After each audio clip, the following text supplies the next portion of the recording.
Class 9th आपका chapter number है 7 respiration in plants.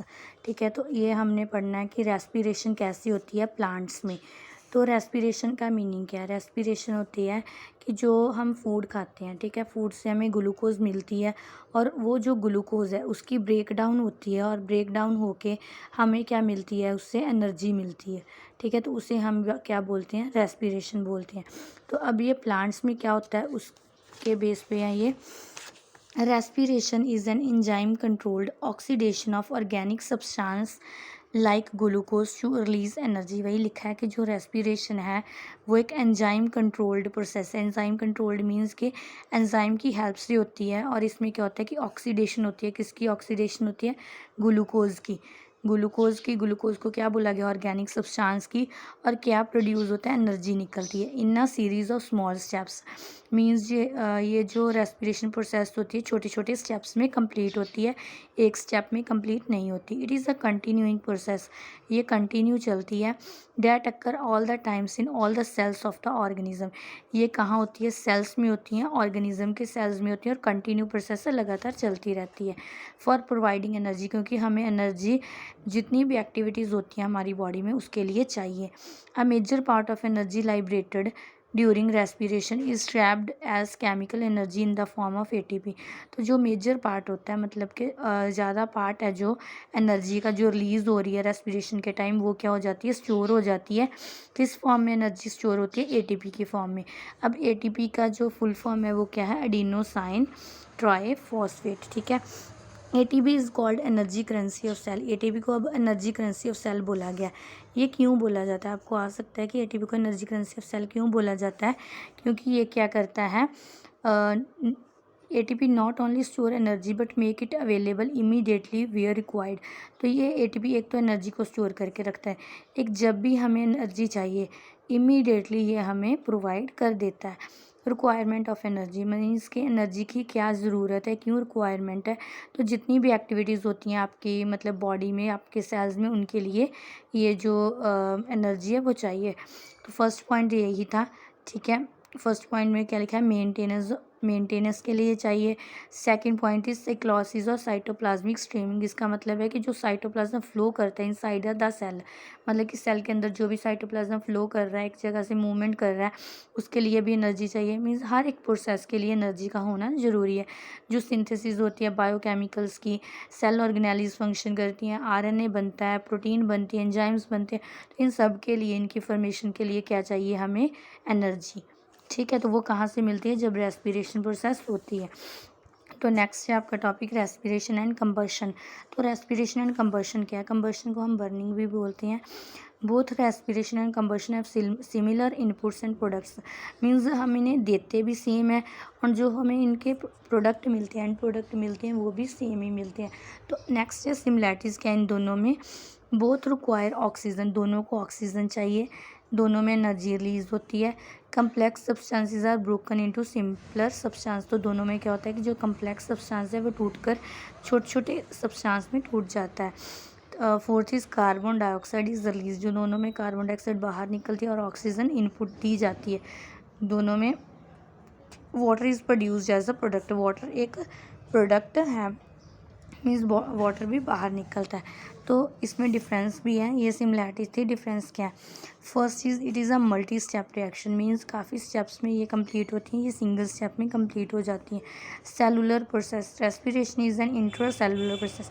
Intra cellular का मीनिंग है बच्चे ये सेल्स के अंदर हो रही है, तो ये एक्स्ट्रा सेलुलर प्रोसेस है, मीन्स सेल्स के बाहर होती है। Enzyme, a number of enzymes are required. मैंने बोला था कि ये एक एंजाइम कंट्रोल्ड प्रोसेस है, मीन्स इसमें एंजाइम की ज़रूरत पड़ती है। एंजाइम्स आर नॉट इन्वॉल्व, इनमें कोई भी एंजाइम इन्वॉल्व नहीं होता। Process, respiration is a biochemical process, is a physiochemical. ये क्या? फिजियोकेमिकल प्रोसेस है, फिजिकल और केमिकल इसमें होता है। ये बायोकेमिकल मतलब लिविंग सेल्स हैं जो इसमें पार्ट ले रहे हैं। एनर्जी, इनमें जो एनर्जी है वो क्या है? It is liberated as heat and ATP के फॉर्म में बाहर आती है। इनमें जो एनर्जी निकलती है वो हीट एंड लाइट की फॉर्म में होती है।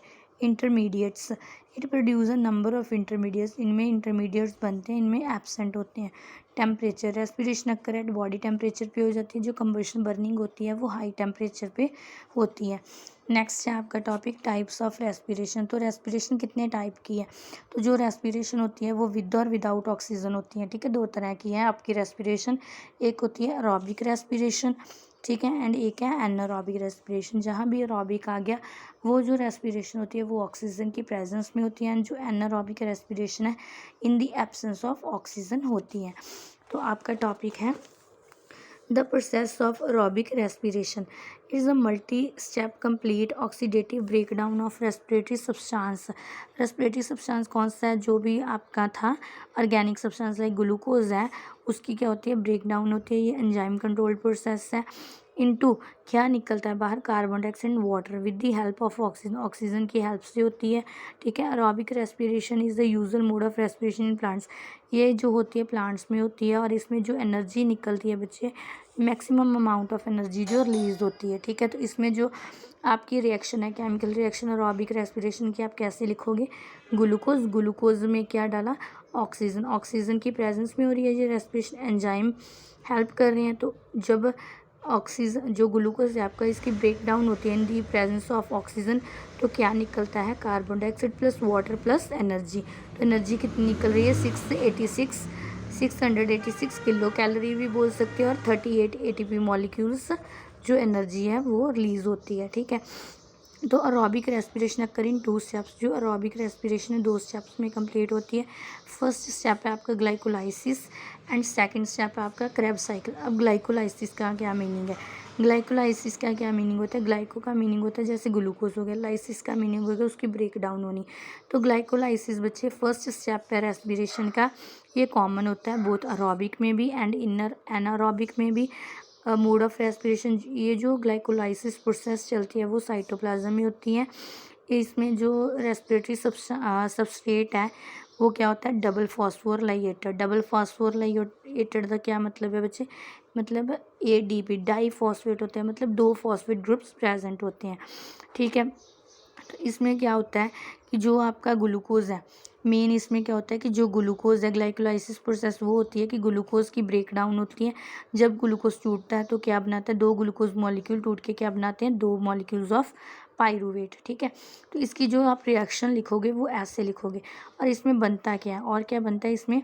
2 NADH2 बनते हैं, और 2 मॉलिक्यूल्स ऑफ ATP प्रोड्यूस होते हैं इस प्रोसेस में। तो रिएक्शन आपने ऐसे लिखनी, ग्लूकोज प्लस क्या लिखा? 2 ADP दिया प्लस 2 पाई दिया प्लस 2 NAD, तो वो किस में हो गया? और साइटोप्लाज्म में हो रही है, एंजाइम कंट्रोल्ड प्रोसेस है। और ये हमारा फॉर्मूला है पाइरूवेट का, ATP बने एंड NADH2 बन गया। तो सिग्निफिकेंस क्या है? सिग्निफिकेंस क्या है? ये प्रीलिमिनरी स्टेप है, मतलब फर्स्ट स्टेप है, ठीक है। और यूनिवर्सल सेंट्रल पाथवे है रेस्पिरेशन। ग्लाइकोलाइसिस होती है, जो इनसे हमें मिलता क्या है वो लिखा हुआ है, NADH2 बनता है और ATP बनते हैं। ग्लिसरॉल्डिहाइड फॉस्फेट इज की intermediate for the synthesis of phospholipids, pyruvate and other use इनसे। जो भी चीज़ें बनती हैं बच्चे वो क्या यूज़ की जाती हैं, जैसे ग्लिसरॉल्डिहाइड फॉस्फेट है, ये यूज़ किया जाता है किसकी सिंथेसिस के लिए? फॉस्फोलिपिड्स के लिए। तो जो पाइरूवेट बन रहा है एंड अदर्स बन रहे हैं तो वो सिंथेसिस किसकी करते हैं? अमाइनो एसिड्स की। Example alanine. एलानाइन एक अमाइनो एसिड है जिसकी वो सिंथेसिस करता है। तो ये जो पाइरूवेट बन गया, पाइरूवेट किस में एंटर होता है? फिर माइटोकॉन्ड्रिया में। जब ये माइटोकॉन्ड्रिया में एंटर होता है तो क्या स्टार्ट हो जाता है आपका? क्रेब्स साइकिल, ठीक है। तो ये जो क्रेब्स साइकिल है वो हम टुमारो करेंगे।